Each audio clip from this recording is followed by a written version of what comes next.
Thank you, and assalamu alaikum to everyone. I'd really like to thank this organization for inviting me to speak today, because it's an opportunity for me to think back through really 30 years of experience in the Muslim world. Pakistan was, in fact, the first Muslim majority country that I visited, all the way back in 1980, I think it was.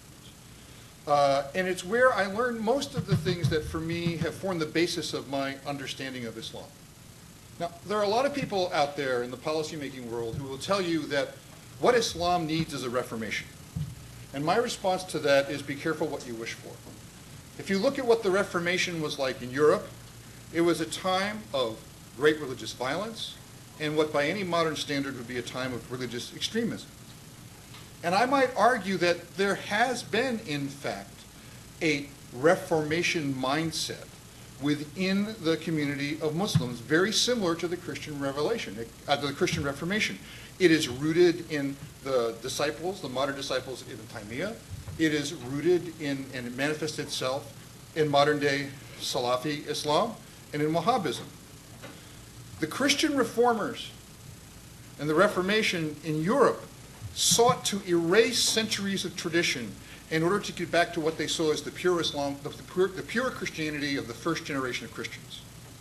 And what you hear coming from people that we might call Muslim fundamentalists or Muslim radicals over and over again is, we have to get back to the pristine Medina.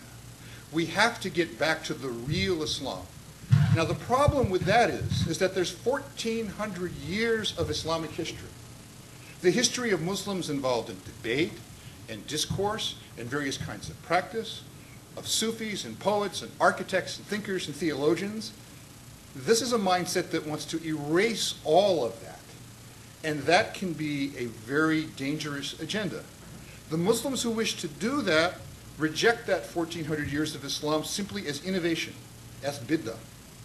And for them, they have taken on a doctrine of religious exclusivism, arguing that any Muslim that doesn't understand what they understand, that Islam has to only be what's in Quran and Hadith and nothing more, they're not really Muslims. They call them kafirs. And then they become legitimate targets because they're no longer part of the Ummah. As Professor Abbas pointed out, at the center of their anger, at the center of what they wish to exclude, is the Sufi tradition. Not only the classical Sufi tradition of Pir and Murid, but the visitation to shrines, vernacular poetry, Qawwali, and discourse about Mansur el-Hallaj. Their Islam would be an Islam without Mu'in-ad-Din Chishti and Baba Farid. Their Islam is an Islam without Bulleh Shah, an Islam without Mirza Ghalib. It is an Islam without Karbala. It is an Islam without Dhul Jannah. It is an Islam reduced to and defined solely in terms of Islamic law, but not in terms of adab, or proper etiquette, or akhlaq, or ethical behavior. On my very first trip to Pakistan, I visited a shrine, I believe it was Bariamo, and there was a young man standing outside, and he walks up and says, "Mister, you shouldn't come here. This is not the real Islam. This is shirk." And I thought, why is he here? Because this scene has played itself out for me time and time again, where I would go to a shrine and there would be somebody there to inform me that this shrine, which was close to the hearts of thousands, if not millions of Muslims, was somehow not Islamic and shouldn't be considered as part of Islam. Who are these young men?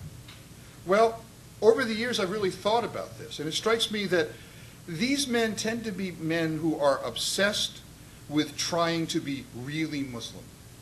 Their issue is one of defining Muslim identity. And I mainly ran into these men in cities. Many of them were English speakers. Many of them were students who had been to university. They weren't studying literature and history. They were studying engineering and veterinary medicine, very much things that were involved in a rational way of looking at the world. See, some people want to argue that the problem with Islam is that This radicalism occurs because suddenly modernity happens and Muslims can't handle modernity, and then, you know, they have to rethink all this stuff and they're forced to become radical, and so it's this struggle between modernity and tradition. Couldn't be further from the truth. People who live in villages, people who live in traditional mahallas, they never have this crisis of Islamic identity. They know that they're Muslims. They know they're Muslims because their auntie's a Muslim and their uncle's a Muslim, and there's the local mazar where we go to funerals, and here's where people get married. And it's all taking place in an organic web of Muslim things. But what's happened in places like Pakistan over the last half a century? Thousands, millions of young men leaving their villages, leaving their traditional mahallas, going to live in concrete boxes of apartment complexes in Karachi and Lahore, separated from, and I think this is important, the women folk in their families, their mothers, their aunts, their sisters, alienated from all the organic experience of what it is to be a Muslim. And then there are people who come forward and tell them, people whose dawah is not done through really so much one-on-one, face-to-face, but through pamphlets.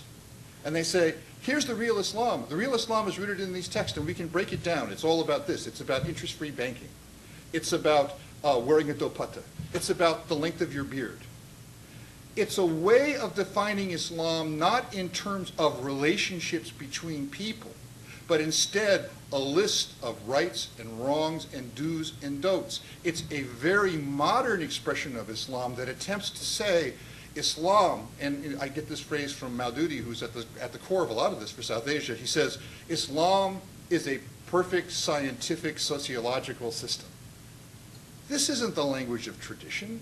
This isn't the language of medieval Islam. This is an attempt to say Islam is a system that is completely rational, and thus it is a tradition which wishes to eradicate anything that is mystical, anything that is about aesthetic and emotional expressions of religion. Now, there is in the Islam of these people that I'm talking about, the people who live in villages and traditional mahallas, the majority of the Islamic world still, I would argue, is rooted in what I would call the popular Sufi tradition. I don't mean popular in the sense that it doesn't resonate with or fit in with the classical tradition. It's popular because people enjoy it. Because people like to go to shrines. Because people go to shrines in order to make vows, and when those vows are fulfilled, they go there to feed the hungry. Because people like to recite the poetry of the people who wrote great Islamic poetry in their own language. Because people like to go and hear Qawwali. Because people go to seek the advice of dervishes and of peers. This popular Sufi tradition is first and foremost caught up in the personality of the Prophet Muhammad. To become a Muslim, if you think about it, in the first generation, the one that the Salafis want to point to so much, when the Prophet of Islam first began to preach, there was no Quran. There were a few verses of the Quran. How did people become Muslim? They gave bayat to the Prophet Muhammad. They watched him. They hung around with him. That's why they're called his companions, his sahaba. They sat with him. They saw how he behaved.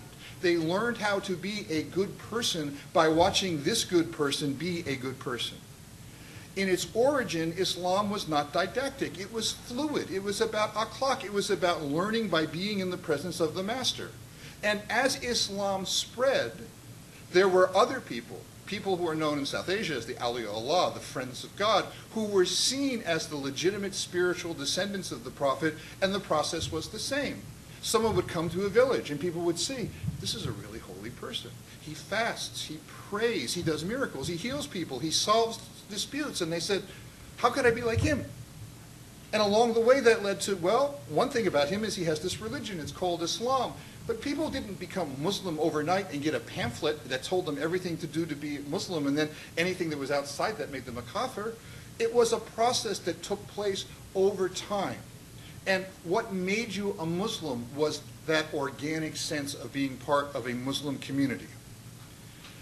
That Sufi tradition manifests itself in numerous ways in South Asia. And I would argue one of the problems is we tend to think of that Sufi tradition as being at the periphery of Islam. It's at its center. You cannot travel in Asia or Africa and not come across Sufi shrines. You cannot travel in Asia and Africa and not understand how people are